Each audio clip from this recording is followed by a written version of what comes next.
So this first lesson of the fourth unit is looking at, as it says, rates of change. Now, through all the lessons of this unit are about applying derivatives in various ways.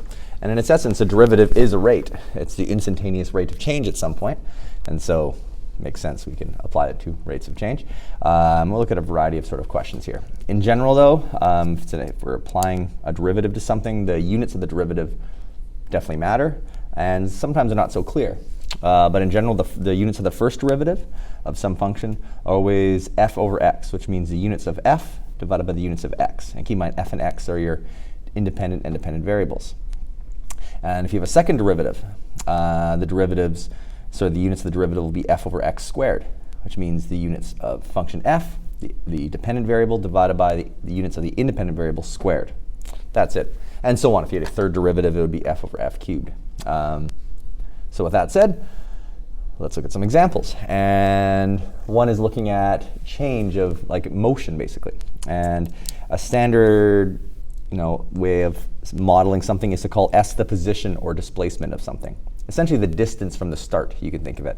And one way of, we tend to use s, it goes back to Latin, I forgot what it stands for, instead of d for distance. But it also, if you use d for distance, it gets kind of confusing because we also use d for the derivative, d dt. But while it doesn't really matter what variable we use, it's quite common to use s for the displacement of a function, or you can think of the distance from the start. And so if s is the distance of something from the start, the displacement is one of the best words, then s prime, the first derivative, is the velocity, the change in distance. And the second derivative is the change of the velocity, which is acceleration. And so we have some sort of basics of physics coming in here. And so let's look at this. We have just some particle, a point, and the position of it is given by this function, t cubed minus 6t plus 9, where t is a positive or zero value. Okay, so this is just modeling a sort of theoretical idea here of this particle that's moving based on this function. This function here tells you its position, the distance from the start, over time, whatever the units are. All right, so with that said, what's the velocity? Well, the velocity of this particle would be the first derivative of it. So the velocity is the same as s prime of t. Or you could say d dt of s of t. It's all the same thing. That's it. Function s is a polynomial function, very easy to differentiate. And I should mention, though, still t must be greater than or equal to 0. All right, there's your velocity function.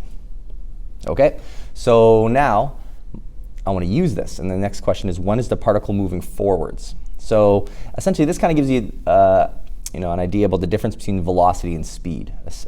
Velocity not only tells you the speed with which something is traveling, but also in essentially its direction, either positive or negative. And so if the particle is moving forwards, that means the velocity should be positive. And so I'll make a little note here. That means v of t should be greater than 0. If the velocity was negative, it's moving backwards. And so in this case, I want to write down my velocity again. So again, v of t is 3t squared minus 6, where t is greater than or equal to 0. And so where is it moving forwards? Whenever 3t minus 6 is greater than 0.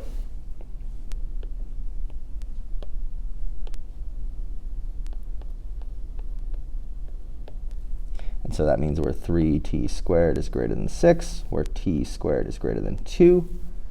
And so when I square root both sides, keep in mind the square root of something squared.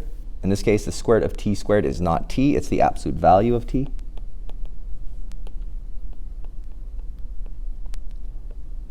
So this here, the absolute value of t is greater than 2, is the same as when t is greater than, root 2. So the absolute value of when root t, it's morning, let's try that third time. The absolute value of t when it's greater than root 2 is when either t is greater than root 2 or when t is less than negative root 2. Because when you find the absolute value of it, the absolute value of something less than negative root 2 comes out to be more than root 2 when you find the absolute value. And so from that, I can say that t must be greater than root 2 or t must be less than negative root 2.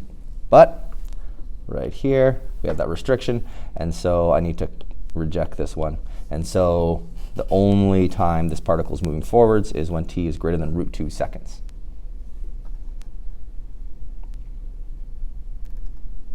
All right, so now let's find the acceleration, a of t. Well, there's a whole bunch of ways I can write this. A of t is the same as the derivative of the velocity, which is the same as the second derivative of the displacement. It's all equivalent. In this case, if I look back at the velocity function right here, quadratic function, 3t squared minus 6, the derivative of the velocity is just 6t.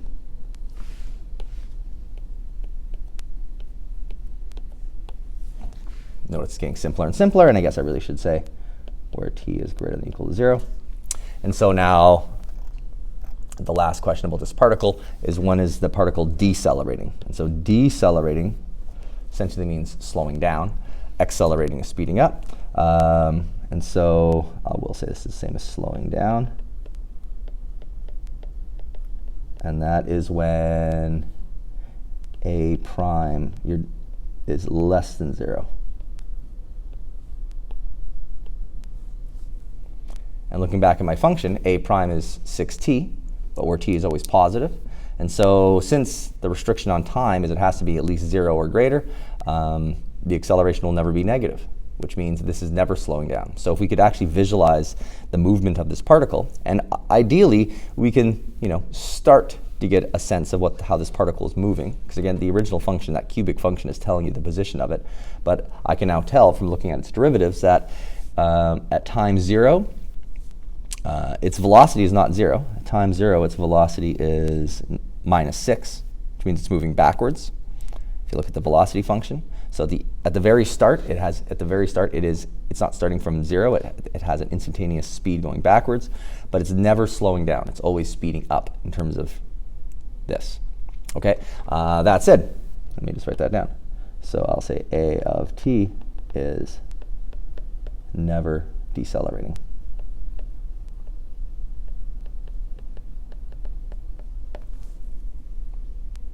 Keep in mind, if I have a point, let's say this is backwards and this is forwards.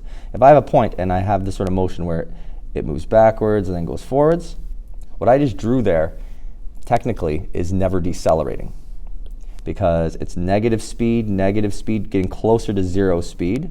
So the speed is increasing. At this point right here, the speed was 0, and then now the speed is positive because I'm going this way, greater and greater and greater. So again, this motion here, when I go like this, yes, I did slow down right here, but in terms of velocity, and again, when I got to this point, the speed was negative and getting closer to 0. At this instant right here, the speed was 0, and then when I started going this way, the speed became positive because I was going in the positive direction. So the speed was always increasing, and so hence it was never decelerating. With that said, I want to move away from stuff like that because I don't want to get stuck on just physics. If you are interested in going to business programs in post-secondary schools, quite often they want a variety of calculus courses, and so I want to move into an example of something involving business. And so this phrase marginal cost in business is as commonly used or as important as a phrase like velocity is in physics. And you're probably not familiar with the phrase marginal cost. So first of all, to understand marginal cost, we have to know what this function c is. This function c represents the cost of producing n items. So fairly simple idea. Okay, what does it cost to produce whatever number of items? Well, the derivative of that function is called the marginal cost. So the marginal cost is the first derivative of the cost function. Okay, so that's its name. It's a derivative. What does this particular derivative mean? Well, let's see. First, let's find c prime at 500. Well, first let's find c prime. So in this case, if I want to, c prime of n, since the polynomial function is just 5 plus 0.02n. Okay, so there's my cost. Sorry, that's the derivative of my cost function. So now let's find c prime at 500. So I just substitute n with 500.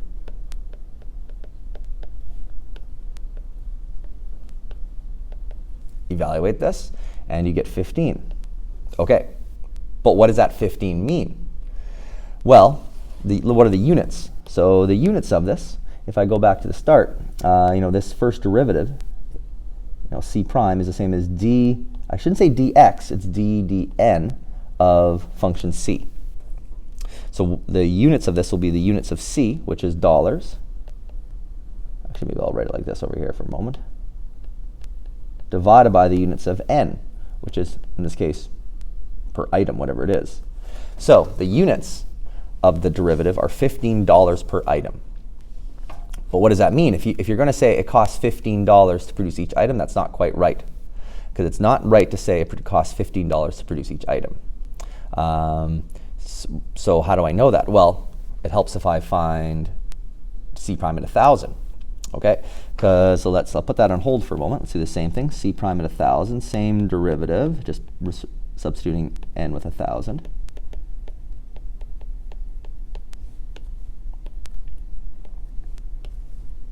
If you do that, you get $25 per item. So notice the cost is different. So it's not as simple as this tells you how much it costs to make each item. It's also not the average cost. Again, remember, any derivative is the instantaneous rate of change. It's not an average. So what is this, if I go back to this example, what does this $15 an item mean? Well, this is the cost per item, yes, but this is the cost per item for every extra item when you've produced 500 already.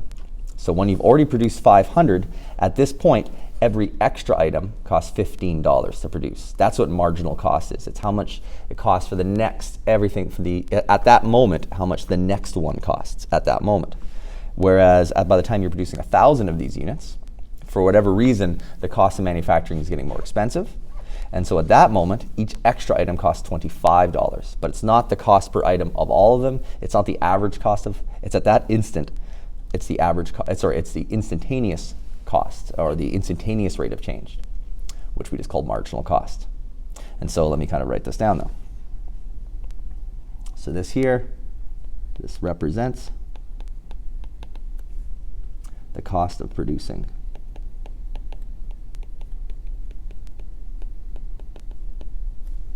one item, or one more item, I'll say. All right, $15. After 500 have produced.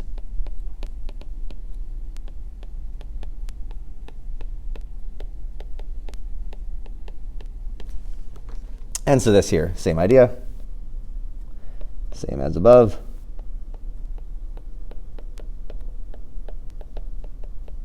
The cost of one item after 1,000 have been produced.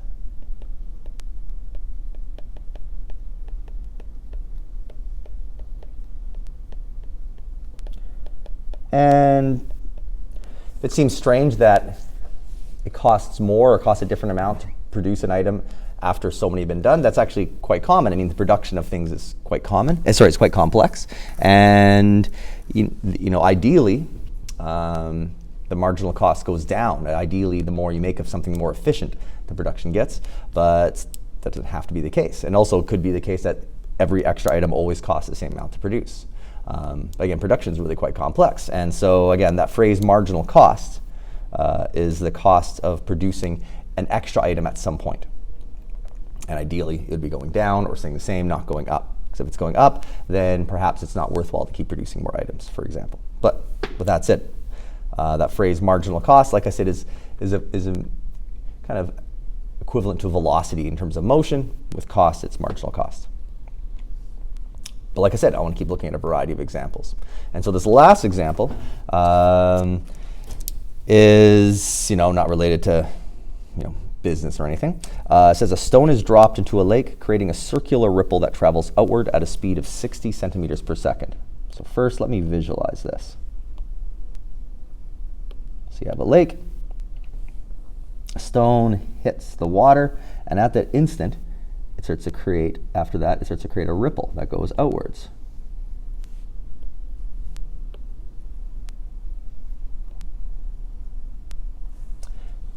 And that ripple is the same as the radius of this circle. And it's 60, that's a weird looking 60 60 centimeters per second. So really, the radius of this circle is growing at a rate of 60 centimeters per second. So after 1 second, the circle is 60 centimeters. After 2, it's 120, and so on. So let me read the rest of the question. Let A of t represent the total area of the circular ripple, as a function of time. Determine A prime at 2, A prime at 3, and explain what these values represent. So first of all, the area of the circle, if I say A of r is pi r squared. That's area of the circle as a function of r. Okay, but we want A of t. So I need to think about, okay, how does the radius change? Because how are radius and time related to one another? So I need to kind of put this equation here on hold, because I have A of r, I want A of t. And so radius is, they tell you, is growing at a rate of 60 centimeters per second. And we know when the radius was 0, so I should say it the other way around. We know when time was 0, the radius is 0. When time was 1, the radius is 60. When time is 2, the radius is 120. After 3 seconds, the radius is 180. After t seconds, the radius is just t times 60. And so I can see from here that the radius is always the same as 60 times t. Such a simple equation, but it's easy to lose sight of what that 60 centimeters per second is telling us. It's literally telling us, you know, the radius can be found by going 60 times the number of seconds. And so r, in my equation here, I can replace with 60t. And so function r, you know, I can also write down here, I could call this r of t equals 60t. And so A of t is the same as pi times 60t squared. Essentially, I have a composition of functions here. I have function r inside function a, creating function A of t. With that said, I can leave it like this, and maybe I'll leave it like this for a moment. Now I want to find the derivative at 2 and the derivative at 3. So if I want to find the derivative in general, A of t, if I leave the equation like this, I have to use the chain rule. It's not a big deal. I have a linear function inside a quadratic function. However, if I just simplify this a bit, or expand and simplify, if I can write this as pi times 3600 t squared, or a more conventional way of writing it is 3600 pi t squared. It's all equivalent, but then I can just use the power rule once. So I prefer to differentiate that. So A prime of t is going to be 7200 pi times t. And so now let's find A prime at 2.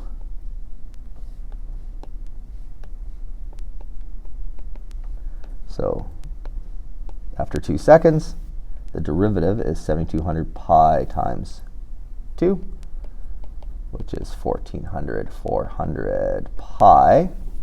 But now, what does that mean? What are the units? Well, let's first think about the units. And so if I go back to here,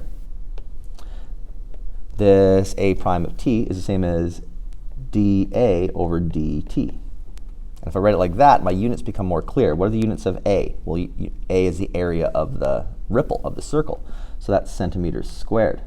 What's units of t? It was seconds, because this rate of the change in radius was given in terms of centimeters per second. So the units of this are centimeters squared per second. Let's put S. Okay, but again, what does that mean? Well, that means at the instant of 2 seconds, 2 seconds after the rock hit the water, at that instant, the circle was growing, the circle of this ripple was growing at that instant at a rate of an extra 14,400 pi square centimeters every second at that instant.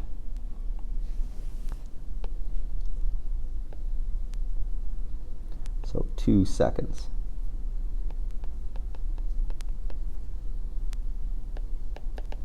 After the rock hit the water,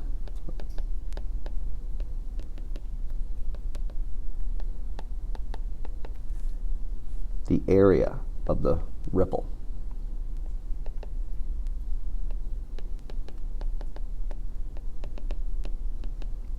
is growing at a rate of 14,400 pi centimeters squared per second. That's not the area at that instant. It's at It's how much the area is changing at that instant. It's the rate of change at that instant. And so perhaps not surprisingly, when I do the same thing for a prime at 3, I'm going to get a different rate because the circle is larger. And so a prime at 3, let's see, is 7,200 pi times 3, which is 21,000 pi square centimeters over seconds, or per second. And so this, again, is the rate after 3 seconds. And notice it's a larger number than before. So every second, the circle is growing in area, yes, but it's growing in an area at a faster and faster rate.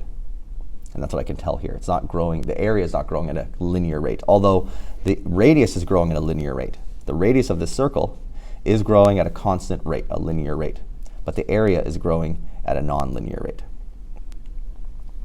Because again, I can see after 3 seconds, it's growing at, you know, a greater rate than after 2 seconds. And so since I said that aloud, I'm too lazy to write down what that means. Again, same things above, but just after 3 seconds. All right, so with that said, a variety of questions all involving rates. Quite often, the units are not so clear. And so if you're ever unsure about what the units are, you're probably best off thinking about your derivative not in function notation, but in this notation, d whatever, like dy over dx, but usually it's not going to be y and x, but that'll kind of let you know what the units are. And the units of any rate are really, really important, because that's what a rate is. A rate is comparing 2 different units. All right, that though,